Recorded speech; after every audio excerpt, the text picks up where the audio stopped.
Prosperity in Black America. What will this require? Is Black business prospering? Are we reaching women and minority-owned businesses?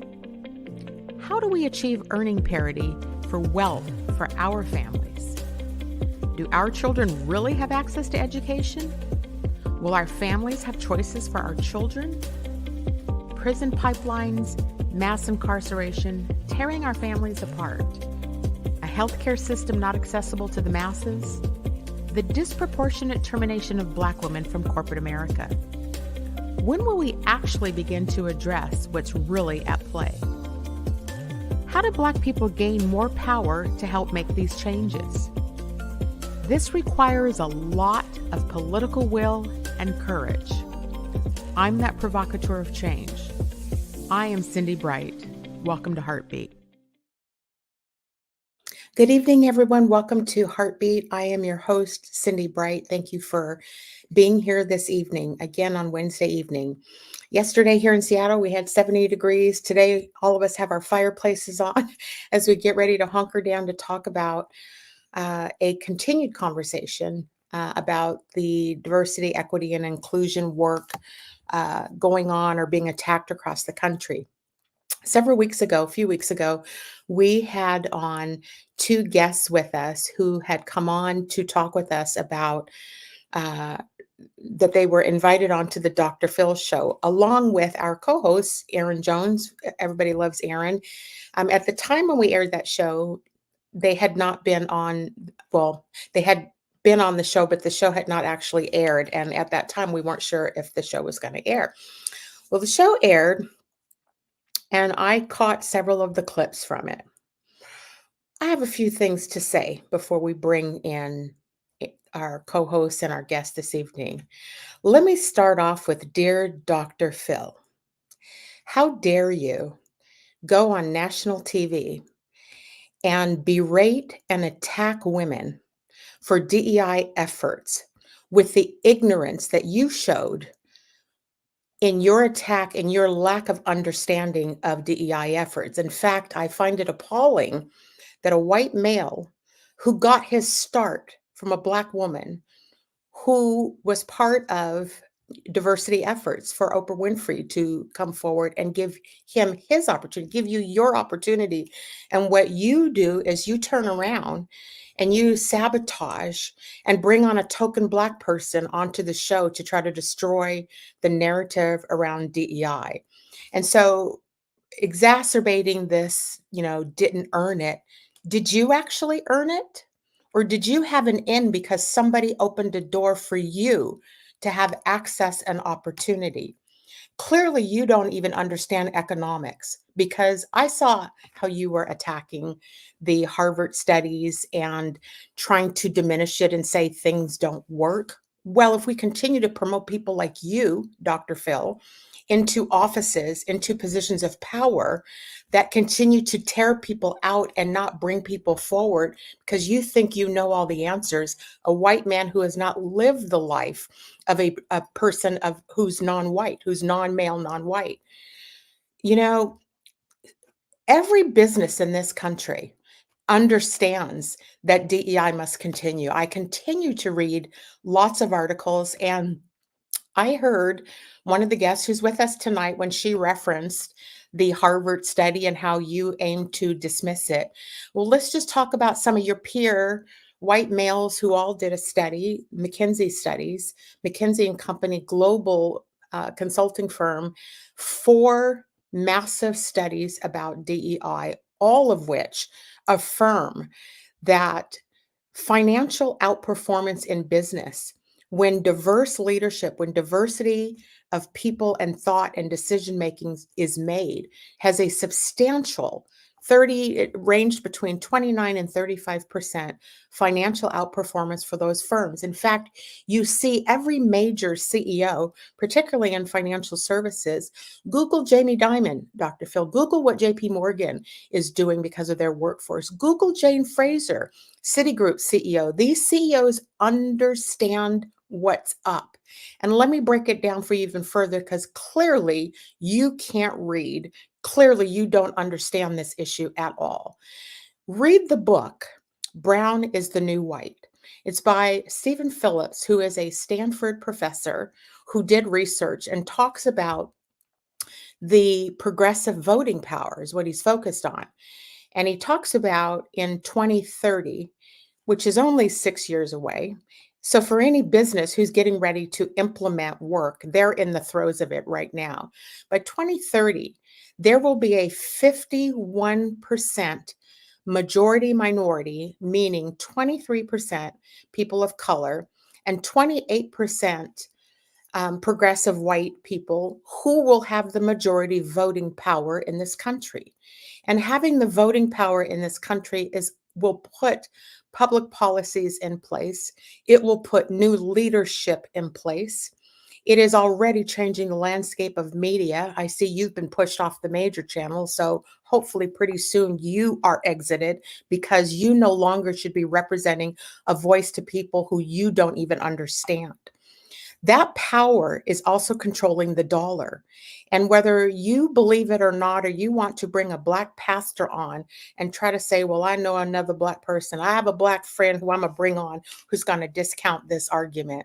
We call BS on this and we say, you need to pay attention. And by the way, if you hear the show, Dr. Phil, I invite you onto HeartBeat to come onto my platform and talk to my audience about DEI efforts. Let me bring in co-host Erin Jones, who was there at the Dr. Phil event. Welcome, Erin. And let's bring on co-host Stefani Coverson before we invite in our guests. I had a lot more to say, and as soon as I started saying it, I start getting a little heated in it. But the audacity of it, and to watch our sisters who are out there standing and trying to help make this change, and then they are dragged and scathed and all of that. How are you doing this evening, Erin? Thank you for wanting to continue this conversation because it is a vital conversation. I will pause for a moment and see how you both are doing before we jump in tonight. Well, I was talking to a group of teachers. I'm in San Diego right now for the next 8 days, talking with teachers about DEI and belonging and kindness. And I shared about my experience on the Phil show. And I was saying, the devastating thing for me as an educator who is working with students on kindness is how dare we punish children for not being kind when adults are so incredibly mean right now. And I am just disgusted. I hold Phil and all the producers responsible for what has happened here. And of course, I'm assuming you're going to show clips of my new friend Rachel, and how she was dragged. I hold Pastor James Ward responsible. Also, I believe he's complicit too. If you go to his Instagram page, he's used those clips as well to get a bunch of clicks and likes for his page. As Jesus people, they claim to be Jesus people. This is the opposite of the fruit of the Spirit. It's the opposite of 1 Corinthians 13, love. And I've not been so angry in a long time. I think I am as angry as I was in 2020 when George Floyd was murdered. And I think I'm equally angry because my new friend Rachel doesn't deserve this at all. And it's just so disgusting to me. And, Mhm. for those of us out here doing the work to try to unite us, DEI for me is about bringing people together. And yet I'm the one who's called divisive. And Mhm. and, Mhm. and who's doing the dividing? I'm not doing the dividing. I didn't put stuff out there like that about another person. And so I'm just disgusted. This whole week, I've just been disgusted by it all. And I so, mean, don't you think division is what they have done to marginalized absolutely. community? They have divided our communities by putting narratives out there about, um, you know, didn't earn it when they, in fact, did not earn their stripes, right? They're the people that are occupying the predominant leadership positions and opportunity and money. They're the people, they are dividing us because they don't want to share in prosperity. I'm going to get to you in just a second, Stephanie. I read this little phrase today to your point about Jesus people, and somebody posted and it said, the vast majority of people walking away from Christianity in America are not rejecting the person and work of Jesus. They are rejecting faulty biblical interpretations that lead to bigotry, oppression, and marginalization. This rejection is unchristian. It it is Christ-like.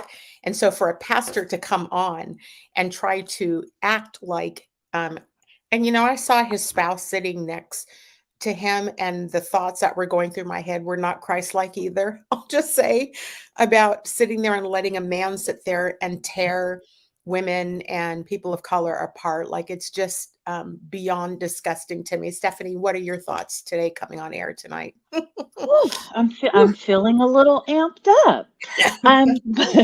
But, as an independent HR, you know, consultant and DEI practitioner myself, what I found interesting is the lack of context, right? So I have questions about how this topic came up to begin with, one, and two, the positioning of it, because apparently Dr. Phil's show has been accused of racism and taking advantage of folks with mental health issues, and in particular, the allegations that employees are encouraged not to book guests of color and taking advantage of people with mental health issues, and then as well as the dismissive behavior extends to guests. So that apparently, allegedly, that senior producers would make fun of the appearances and behaviors of people of color, mimicking the way that Black and Latinx guests spoke. And a lot of sources claim that they were encouraged to perpetuate racist stereotypes. And so, if folks are interested, there is an article that talks about the Ellen DeGeneres show, as well as Dr. Phil's show. So, given this fuller context, it seems pretty clear to me why Dr. Phil is so pissed off about DEI and added this context, or the positioning that he's taking with this show, because clearly he does not, according to the folks that are making these allegations, they're saying that they are experiencing a hostile and racist work environment. It'll be interesting to see, how that plays out, Mm, whether, those claims will be settled. But gosh, isn't it so curious? mm. And we will bring our two guests on in a moment. It will be interesting to hear. Um, I'm not. We can show us some of some of the clips. I waffled over it because I know that it's a difficult, to watch people saying nasty things about you on social media and having opinions about, the nature of why she does the work that she does. But he is creating more divisiveness by doing that, and by having, to your point, I don't know if you remember, maybe about a year ago, he was trying to do a show like this. We used to have Karen Fleshman on as one of our co-hosts, and Dr. Phil invited someone on to have a conversation. She's from the Seattle area. And I had kind of lost it back then because I thought that Karen Fleshman should be the person that should have been on the show, because the person he brought on was somebody who was not anywhere, wasn't experienced in this world at all, like no diversity at all. Has a strong following for women, young children. The decision to bring that person on over a Karen Fleshman is because Karen Fleshman tells the truth as a white woman who will tackle these sorts of topics. And there is this taboo over, Black women are not, we're condemned and, fired, and all the things that happen to us when we speak out. And white women are having to face the fact that their people are punishing them for being the end lovers, right? For doing what they're not supposed to be doing. That's not the role of a white woman, is to defend or stick up for or help support, brown and Black people. So they get punished. And I'm curious. I'm going to bring them in here in just a second to hear who's doing the punishing to them, right?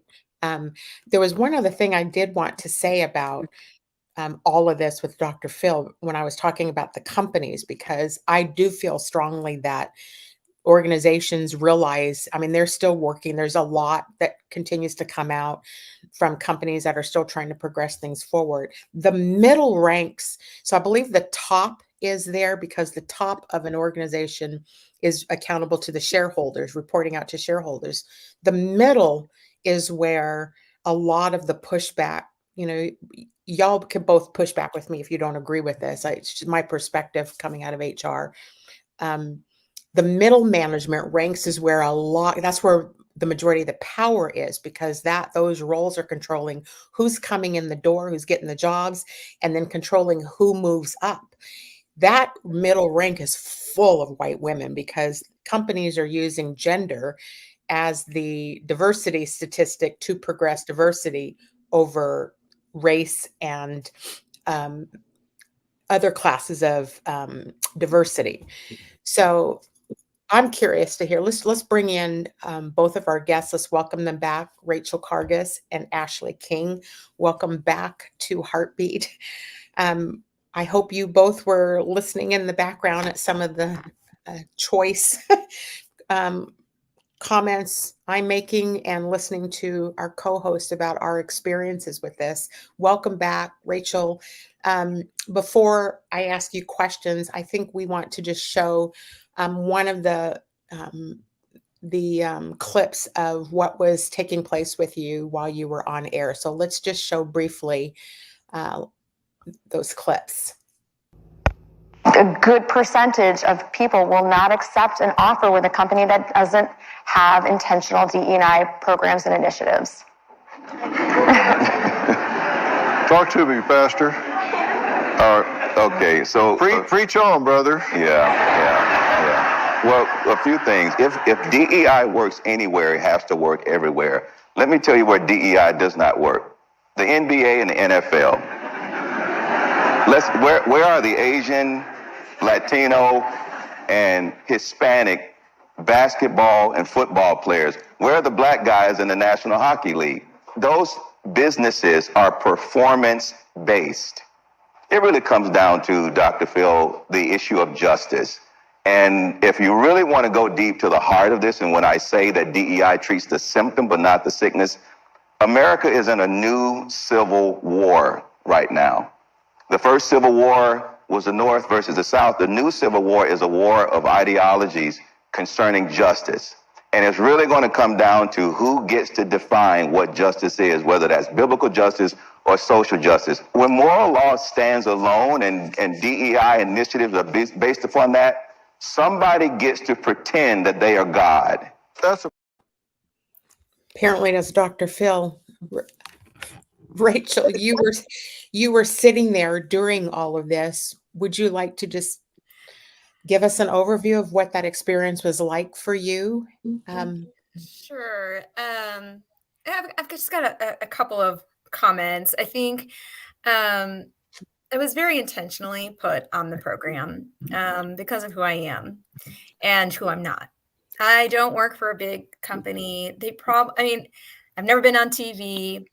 I'm middle-aged white lady, and I think pretty easy to demonize. And in retrospect, I think they, if it wasn't about doing good TV, they would have put somebody more qualified on the program. I'm going to say it.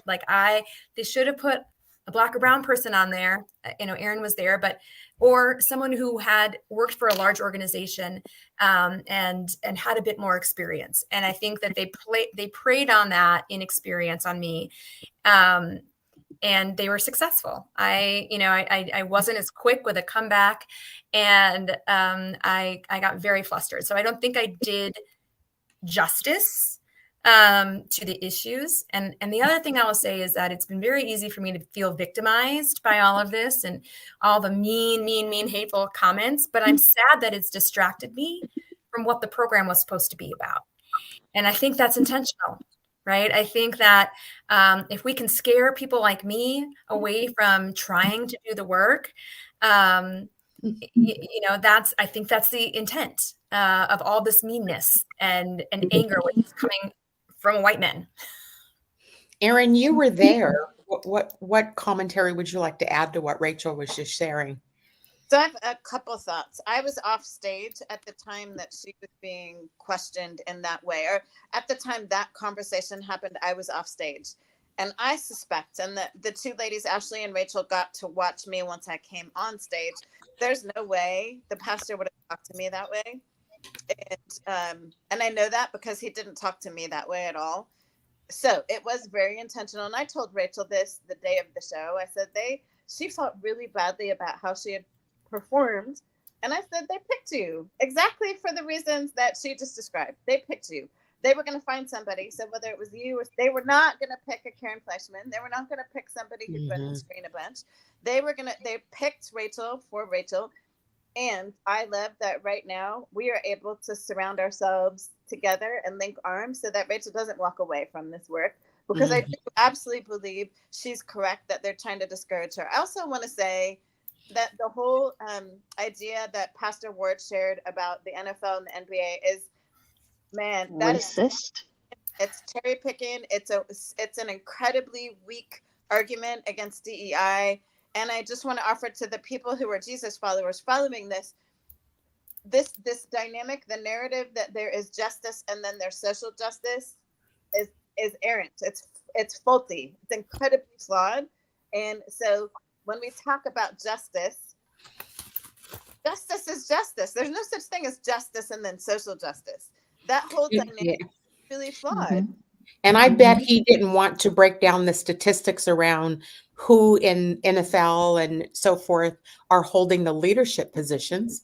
I bet he didn't want to break down, right, the data that shows the percentages of, let's just, Owners. Briefly, I think we talk owners when we talk about WNBA and who's getting the shoe deals right now, when the WNBA is full of Black women, but the women who are getting the shoe deals are the white women. I bet he doesn't want to talk about the fight in the NBA for how many coaches are Black, or the fighting for the unions to get them.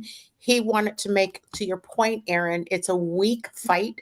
And he didn't want to talk about the Fortune 500 organizations who, let's just put names in a hat and let's draw a name out and say, okay, let's Google that company and let's scroll down to the bottom, go under investor relations, look under leadership team, and then tell me how many people of color and how many women you see there, right? The argument's weak that he was trying to make. Stephanie, were you about to say something? I was just going to say that until 2018, there were more Fortune 500 CEOs named John than there were women. I also want to go back to the NFL, NBA versus the National Hockey League analogy. If it's performance-based, who would better be prepared to be a coach than former football and basketball players? Are we going to have the conversation about Jerry Jones being in that picture of the segregationists that were protesting his school being desegregated? I mean, we can have conversations all day long. Are we going to talk about the disparities as to why Black children play basketball and football as a ways out, and it is a financial burden and hardship? Do we know how expensive hockey and lacrosse are to play? Do we know about that? Are we ready to have those conversations? That this idea of performing for white audiences through basketball, football in particular, are acceptable ways for Black and brown people to attempt to acquire wealth. And to the point about baseball and say golf, for example, other expensive sports where you can play longer and amass more money. So, I mean, we're not prepared to have the underlying conversation. This whole piece really is, again, I think about clickbaits. And speaking of clickbait, just a nice reminder that, all skin folk ain't kinfolk. And we did see that very clearly in that pastor's remarks, racist remarks. Ashley, you welcome back. I was bringing you in. You were there too, and so we'd love to hear. Thank you for coming back as well. What were your thoughts about what was going on there? Hey, yeah, thank you for having me.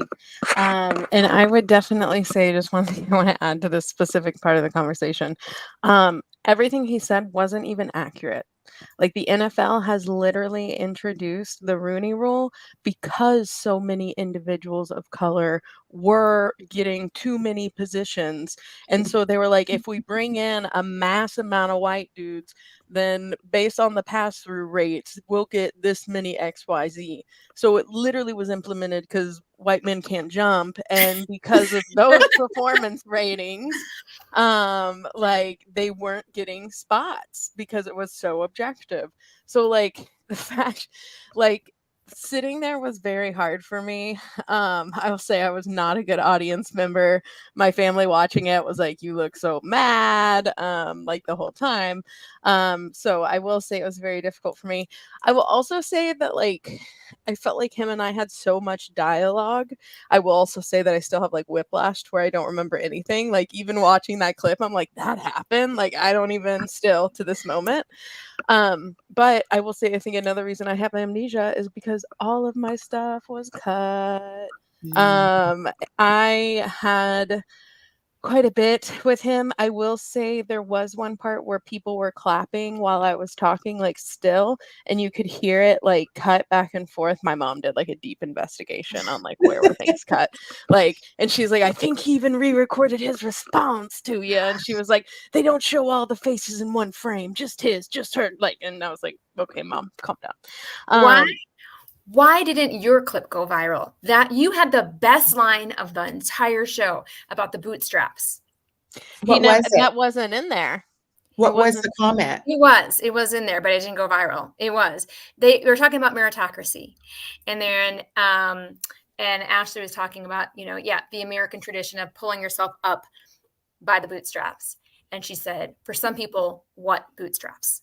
And I thought that was just like a very powerful, you're such a good speaker too. It was a very powerful moment. That didn't go viral. No, but I will say I don't think it was an accident on what they did and what they chose. I do agree with Erin. Everything was super intentional. The producers, they had reached out to us, the way they did it, the way they told us the show would be about certain things that it wasn't.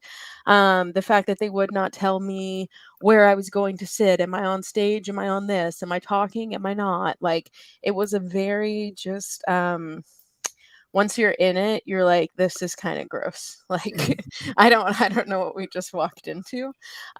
So I will say my perspective on like reality television, hosts, things like that is very, very different. I will say that I did learn that Dr. Phil or Philip is married to his ego, not his money, because I definitely think he would have left every single sentence of him and I's like squabbles if it was for the money. It was definitely for his ego, for his platform, and for his own well-being. Were we, one of our team members here kind of did some quick research before we came on air and looked at his ratings. He was getting a lot of 1 ratings apparently, and people are making a lot of comments about his racist stuff, how he chooses to operate with folks. And I think he's, was somebody saying something? No, I said that was Stefani had all that data. Yeah. Did he get pushed off of a major prime? He's not on the major channels anymore, right? He's been on his own little rinky-dink thing. Yeah.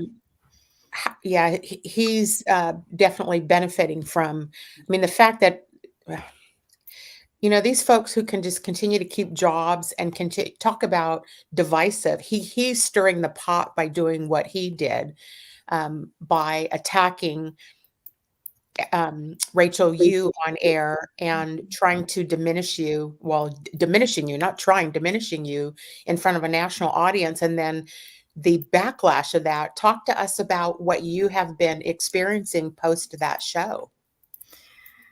I got my first physical piece of hate mail in the mail yesterday. I don't know how people are finding me. It has been very cruel. I've, people say, don't look at the comments. Well, I did look at a lot of the comments, but I didn't even have to, because people were literally inboxing me on Instagram, on LinkedIn. They found my email address, and it's just a lot of hate directed, and not even trying to make an argument, talking about my physical appearance, talking about, I look like a robot. I'm all white liberal women are evil, like crazy stuff. And it's been thousands. So it's been soul crushing, really. And as I mentioned, I think it's been very easy to focus on that and feel like poor me, and kind of poor me, but also, like, again, well, this is just a taste of the hate that so many people that don't look like me face all the time. We're going to talk about that tonight. We about the hashtag. We're going to talk about that too. Yeah. I wonder when I hear, because the pastor made that comment, when they say liberal women, what is liberal about wanting the same things that they have? And what is liberal about those who are more highly educated than Dr. Phil, particularly in this space? What makes us liberal for just trying to bring equity into an equation? Is it liberal to want to be paid the same as our counterparts? Is it liberal to want to have access and get into a company to have earning power and take care of our families? And is it liberal to want to build the same wealth that he is? Is it liberal to want to have a door opened by somebody who's had access the same way he did? Like, how is that liberal? I don't get that. And woke. Don't forget woke. One of the things, I was listening to a really great podcast last night. I'm in a hotel for like the millionth time this year. And I was listening to this really great podcast, and it really made me think, there's this narrative around hard work. And I know Ashley asked the question on the show. He kept saying the word meritocracy, and his app is actually called Merit. Like, how ironic. His app is called Merit, as if he somehow worked hard for this. And I'm not saying, so, okay, let's say he worked really hard. So I'll give him that let's say he worked hard, okay? I know a whole bunch of people, the school that I'm speaking at right now, today, tomorrow, Friday, it's probably about 80% Mexican immigrants. These families are working hard. They are working hard. A lot of the families are working 3 and 4 jobs. They are living 2 and 3 families to an apartment. And so this idea, and Ashley tried to get him to articulate this on the show. She asked him, what's meritocracy? And, he just kept saying, well, I worked really hard and I grew up poor too. And I get so tired of that dynamic. Man, these people are working hard and they're doing jobs that no white people want to do. And yet somehow we say that white people who go to college are working harder somehow. Like, what the heck does that mean? I think we need to get honest about, and Ashley was trying to push him in the show and he cut that part out, but she was really trying to push him to articulate that. And I get really tired of the dynamic of poor white men who grew up poor. And there are several of them in the state of Washington who are in positions of power right now that I worked with, who would say to me, well, Erin, I grew up poor. You didn't grow up poor, Erin. You may be Black, but you didn't grow up poor. I grew up poor and I made it somehow. And I'm like, you know what? You can put a poor white man in a suit, and there's a different way that he gets treated than a wealthy Black woman in a suit. It's called intersectionality, right? And not just treatment, right? Pay. So like college educated Black men and college educated Black women make less than high school white male dropouts. Yep. So I'm you can bringing back grow up on this. poor all day long. I'm bringing this comment back on because hi, FNS. Hey, Hey, I think we all know him.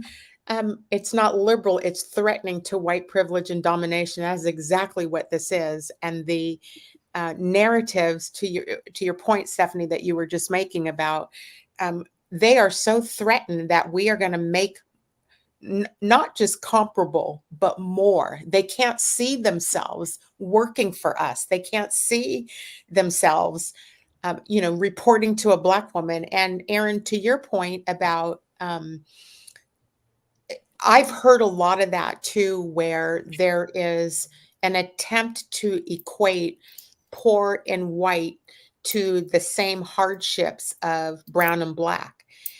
And Stephanie's point is well taken that, the abuse that we take as brown and Black people on the daily, Rachel, right? Right. On the daily, right? Like, as soon as we open our mouth, there's just backlash to it. So how dare us expect to be paid comparable for our education or our quality of work? And, I've watched some folks' definition of hard work, and there are times that I've actually felt bad because I was like, they have no clue when they think that because they had to do A, B, and C, that's hard. There's just it's not apples and apples. And I'm struggling right now trying to articulate my point that the hill is so difficult just to get to break even that, I'm just, I'll let Erin, you can continue on there because. No, I just think, I mean, here's the really sad thing. When it all comes down to it, whether it's Phil or it's Charlie Kirk or it's Ben Shapiro, all these white men who just have to be right all the time. They just have to be right all the time. They can't be in good relationships. There's just no way. There's no way that those men can be in good relationships. And so I sit back, and the other part of me is just really sad for them, because here's what I know to be true. I know that Phil, and he will not get doctor out of me. Like, I just can't call him doctor anymore. He doesn't deserve it. But I know Phil is in a lot of physical pain. So just watching him squirm in his chair the entire show, I know, because my husband has hip stuff going on, I can tell he has arthritis and he likely needs a hip replaced just watching him squirm. He's a man who's in pain. He's a man who feels irrelevant. And when people are in pain and they feel irrelevant, they lash out at others. It's not an excuse at all. It's not an excuse at all. But what I will say is I look at that man and I feel sad for him. I'm pissed at him. I don't get angry at people very often, but when you come from one of my friends, I don't get angry. I can't think of another time that I've been this angry in the last couple of years. But when I watch what happened to Rachel, here's the other thing that I'll say. I don't know this for a fact, but I'm going to, based on what I know about television, I believe the Phil Show sent the clip of Rachel to Fox News. They sent the clip to Ben Shapiro.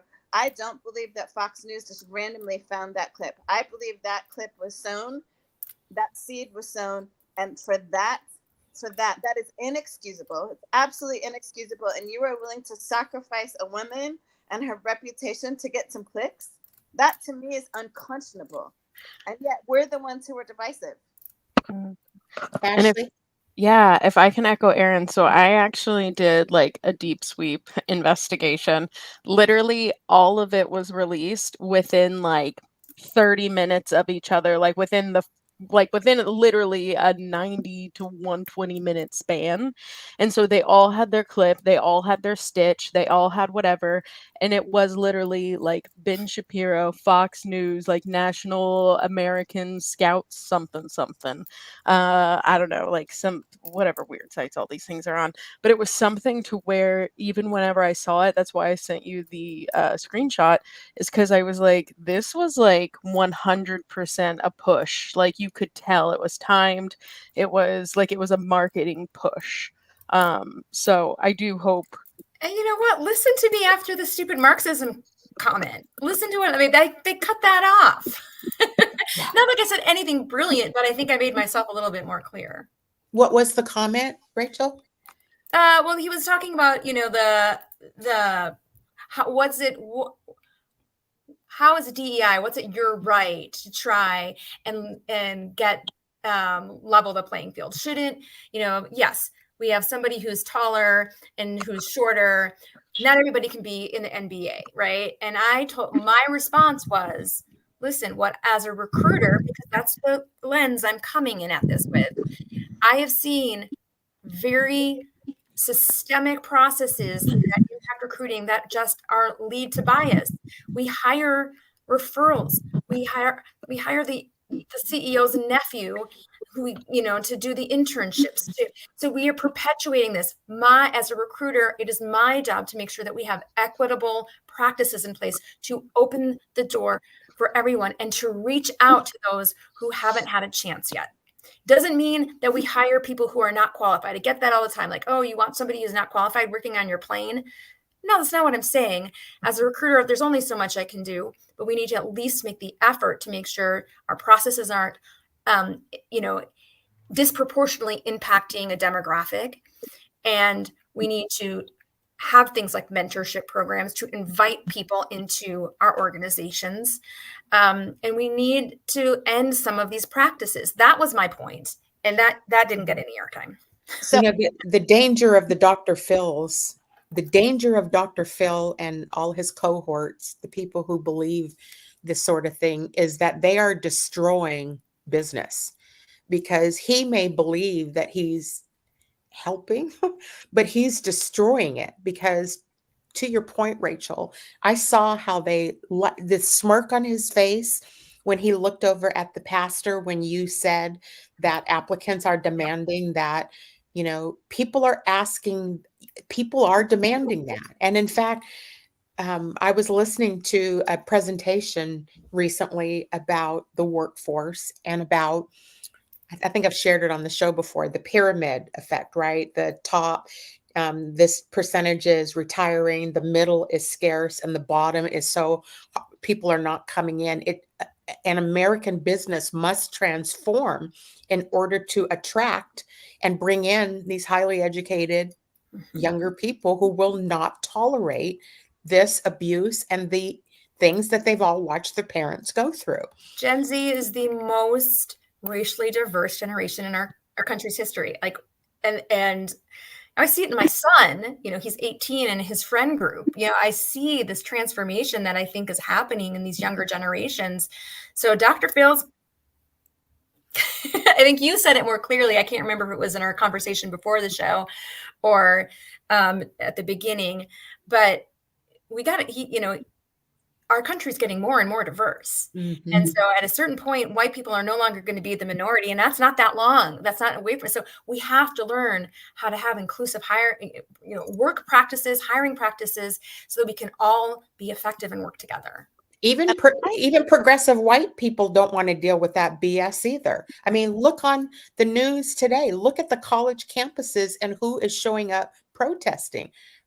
So the ignorance of the Dr. Phils to believe that the voice of these generations, that is our workforce, and they are, that their money matters, their voices matter. And so to dismiss it, no one wants to work in those dinosaur environments anymore. But let's talk about what's happening right now. So if you just happen to peruse the Bureau of Labor Statistics, like I do, because researcher, 59% of the country identifies racially as white, which means that 41% are folks of color. So are you telling us as a business person that you're going to ignore roughly 41% of your customer base? Is that what you're saying? Does that make sense? It doesn't make sense to me. And, I love Ronald Reagan's magic of the marketplace, right? So mess around and find out. And so mess around, huh, Steph? Yeah, if you choose to alienate 41% And that's just assuming that people of color operate as a block. We know that's not true. What we do know is that there is a coalition between, like-minded folks just around wanting to do business, wanting to work for organizations that place a value on inclusion, equity, and belonging. We know that. And so are you saying that you want to alienate folks and just heck to those businesses? And so what's going to wind up happening is that we're going to see some Darwinism. We are going to see some corporate Darwinism. And so dinosaurs are going to be extinct, and organizations that value a diverse leadership team, executive leadership team that place a high value on growing and developing and continuing education opportunities for their employees. Those are the organizations that are going to flourish. And maybe there's a reason to that point, like, well, why Dr. Phil is, no longer on a platform, on a network. You know what? I want to go back to something that Rachel referred to, because this is a piece of the show that it didn't get clipped, but I didn't want to go back and watch it. I didn't want to give it any airtime. But one of the things that Rachel just referred to is the clip that was shown of Charlie Kirk. And he talks about the DEI is the reason that the door blew off the airplane. And basically this suggestion that, big corporations are hiring brown folks for DEI, and that's what's causing. And if, for those of you that haven't been paying attention, the big executives have actually lost their jobs because it wasn't actually because of DEI hires. It was because those big executives, Google, Boeing, Alaska, are cutting corners to save money for themselves. It's Capitalism. not Capitalism. this narrative again around who they're reframing things. So who's staying rich? These really wealthy white billionaires are cutting corners to keep themselves billionaires. Money that they can't even spend. They've got so much money they can't even spend it, and yet it's getting framed as it's because of people of color. And I just want to add, because Rachel mentioned this, a piece of the show that was cut that I knew was going to be cut, but it still was cut. So at the end of the show, the host said, I'm probably going to be called a racist at the end of the show because I am anti-DEI. And he said, I'm not against the words diversity, equity, and inclusion, but I'm against DEI programming. And I said, and I don't even know what possessed me to say this, but I said, no, you're actually going to be called a racist, not because of what you said, but because you platformed somebody like Charlie Kirk, who just said on the news that the Alaska door flew off because of a DEI hire. And I'm going to say the words that he said to me exactly, because now it's been referred to. He said, quit your bitching. He told Erin Jones, who was so kind the whole show. He said, quit your bitching. I gave you more time than I gave him. And that's how the show ended. Well, he was alleged to be a racist, like some of his current and former employees called him a racist. There's like a whole complaint. So it has nothing to do with this DEI show per se, but apparently, practices, employees have alleged that he behaves in racist way and platforms, stereotypical, shows about Black and brown people. It's so interesting because literally every single producer, assistant producer that I interacted with was a Black woman. Every single one. And I think that maybe it was interesting because there was somebody did a TikTok and they made the assumption that I was invited on the show by a white woman. And no, and that gave me some comfort. Actually, it was the opposite. I thought, okay, well, he's got a lot of people of color working for him. Maybe it won't be so bad. Maybe it's very naive of me, but I think probably intentional. So let me just pop right in here and say, in an email obtained by BuzzFeed from 2018, a booking supervisor told employees, so this is from an email they got, The less you share with guests, the better. They are on a need to know basis. You all do a great job of convincing them your friends. Just make sure you keep a firm line in the sand and not say too much. Yeah. They will be the first ones to throw you under the bus. Trust me. So it feels like it's on brand for what happened in 100%. 2024. We knew nothing going on into the show. We didn't even know what the format was going to be. So. I'm just glad I got stuck in a room with Ashley. They made a mistake there. They totally made a mistake there. And It was the You know best what? part of it all. I'm going to go back really quick because I just wonder this, if any of you know the answer to this. Because my mind is still on the comment about the door blowing off on the airplane. And I wonder if, and I hate the term, but that's how they're referring to the person who brought issues forward about all the cost cutting. I wonder if that was a person of color, the whistleblower. Because does anybody know the answer to that question? I don't know. And the reason why I bring that up is because it is often brown and black people who are the ones standing up for and being vocal about, what needs to change or what's happening or what, and then ostracized and fired and all the things that come along with the folks who stand up to, the capitalistic practices of keeping, the top 1% wealthy. I just wondered about that. And I'm going to jump on that too, because again, we talked about this earlier. Like I have been, publicly punished for going on the program and being pro DEI, right? And that is, we don't want white people. We don't want white people supporting this. It feels really like I've gone back in time 50, 60, 70 years, right? I think you're peeking under the hood. Like, I don't think that you've gone back 50 or 60, 70 years. You've poked the bear. Yeah. Yeah. And that's what I was going to say. Like, once you see the ugly side of the underbelly, like, it's going to make you like roll up into a ball and dig yourself into a hole and never come out.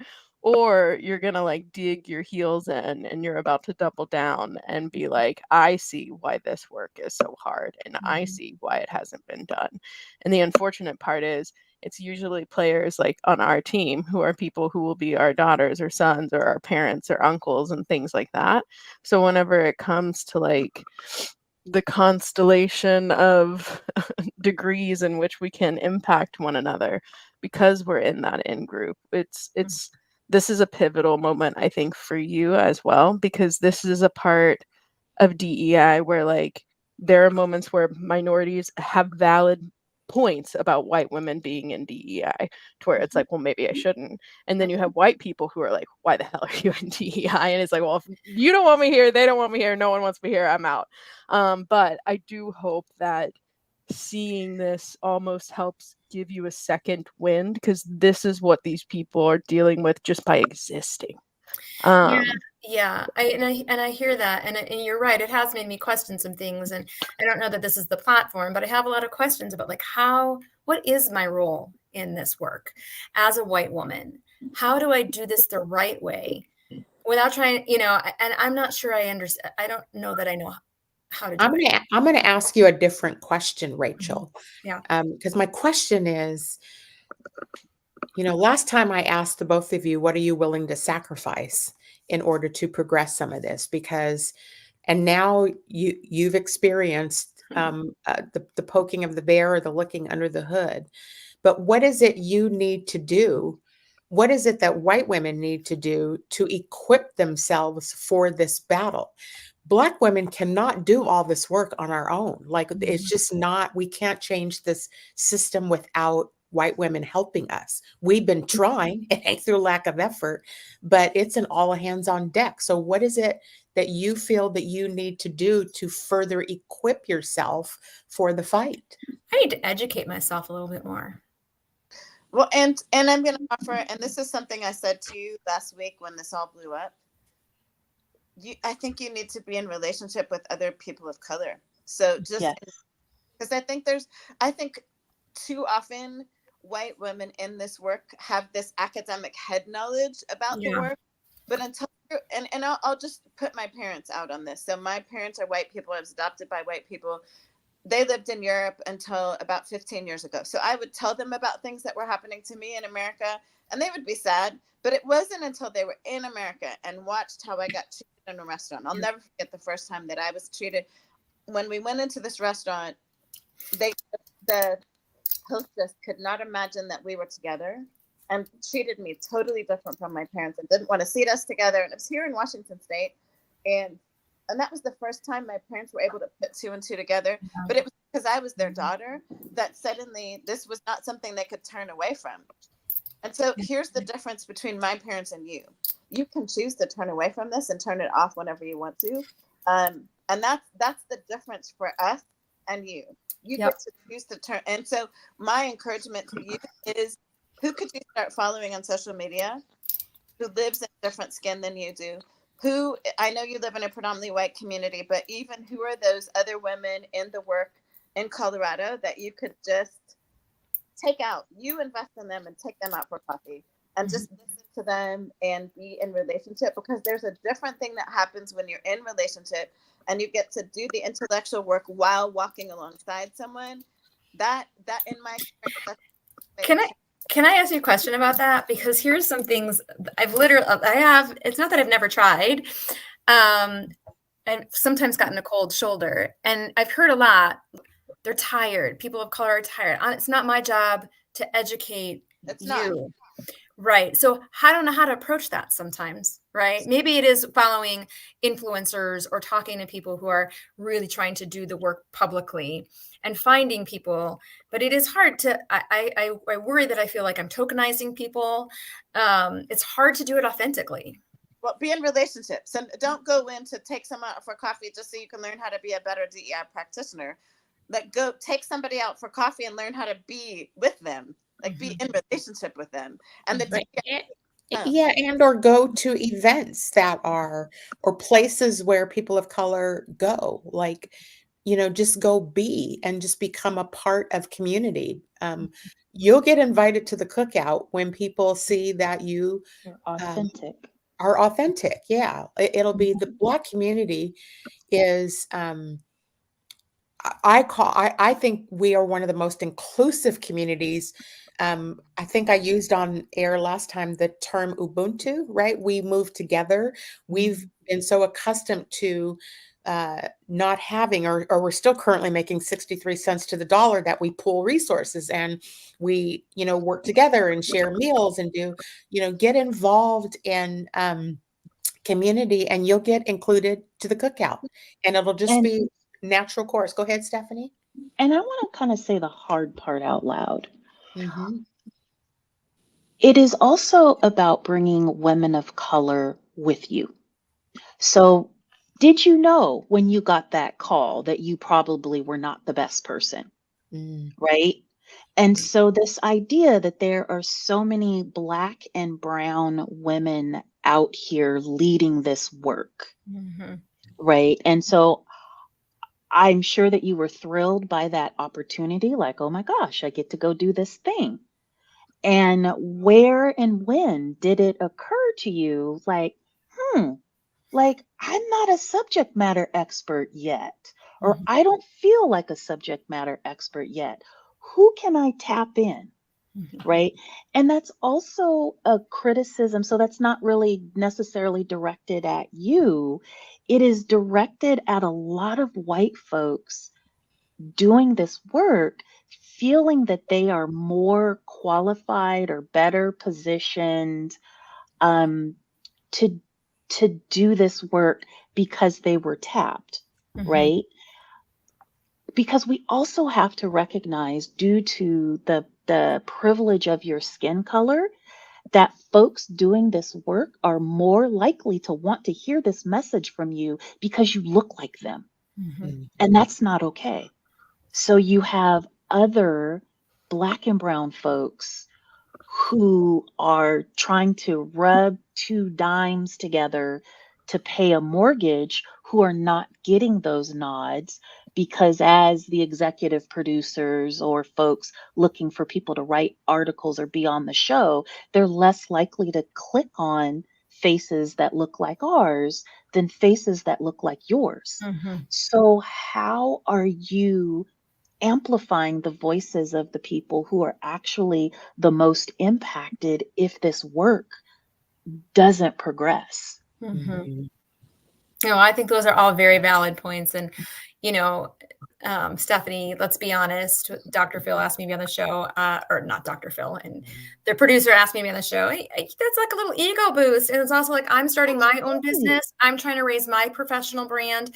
So yeah, there was my own ego, you know, involved in it. And I think you're absolutely right. I wasn't the right person for the show, and it should have been somebody else. And this has been a hard lesson to learn, but it's a very, very valid point. Yeah, I appreciate that too, Stephanie, around because I do think the more we all stop, yeah, I'm just making a general comment, but jumping before we think through the impact or the implication of saying yes, the backlash to that is, and the more we say no, Erin heard me talk about this a few years ago, it had to do with earning power, like fees and all that. The more we stop just taking scraps, the more we drive that up. And so the more we say no, he can't produce a show, right? He can't bring on and create the divide that he created, that he's trying to say DEI is doing, but he in fact did the very thing he's critical of. The more we say no to that, the less points and clicks he gets for his show. And sounds like he's on the last rung of the ladder anyhow. I want to acknowledge, because we're running out of time, we got a couple other comments yeah, let's bring those back on about Dr. Phil responding to Elon Musk. He acknowledged that diverse perspectives are good things and they help all of that sort of stuff that comes from diverse individuals, not group quotas. Let me just comment, Dr. Phil, that quotas wouldn't have to be developed if naturally the people who are qualified, more educated, more experienced would get the opportunities, right? So diversity and affirmative action is because people like Dr. Phil sit and control the doors, the gates for people to come in and create backlash in our community. And Ephanis is right. There is no such thing as a diverse person.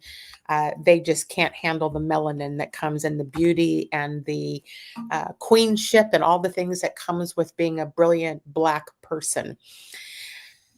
Fastest hour of the day, right? I was thinking about this all day today about how to manage the show, how to have empathy for my sisters who are out here doing this work and encourage them and light a fire under them at the same time to not give up, because we need you both, Ashley and Rachel, we need you in the fight. And so I think there was some really wise advice given from Stefani and Erin about becoming part of the community and, get in worship with us. In fact, another great idea is go to a Black church. If you want to get invited to the cookout, go to a Black church on a Sunday morning and worship with a bunch of Black folks. I'm Jewish. Oh, it was a thought. Yeah, I'll just stop that right there. I was just You're still invited. What did you say, Steph? I said, and you're still invited, right? And that's the beauty of it. Like, right, as you build these relationships, the Catholic girl here would love to join you at synagogue. Yep. That's how we build. That's how we walk side by side in solidarity with each other. I met my friend in Olympia at a church. She is Muslim, and she just went to a church to begin community with Black folks. She is from Bangladesh, and she's my best friend today. And she came to church, and now she's invited to the cookout. You don't have to believe the same thing, just be in community. To be in community. That's exactly right. Yeah. Look, I just want to say thank you to all of you who come on. Rachel and Ashley, thank you for coming back and braving this conversation again. I hope you don't mind. We're going to continue to do this because this is important work. We're in a season right now that there are some folks trying to take away every ounce of progress we've made in this country that helps women and people of color. So every voice, all hands on deck. Thank you for being here with us again tonight. Stefani and Erin, thank you as usual for being on again tonight, unpacking these difficult issues. I know we're drained. Erin, I know you're on an airplane every other day, and yet you still show up, and Stefani's getting her doctorate degree and she still shows up because this is so important to all of us. To our audience who joined us tonight, thank you for being a part of this conversation. Thank you for participating and helping us to move these issues forward. We would continue this journey. We look forward to seeing you all next Wednesday, same time, same place. Have a good week, everyone. Half that up in sacks, I favor black businesses. Assuming I'm rooting for everybody that's black.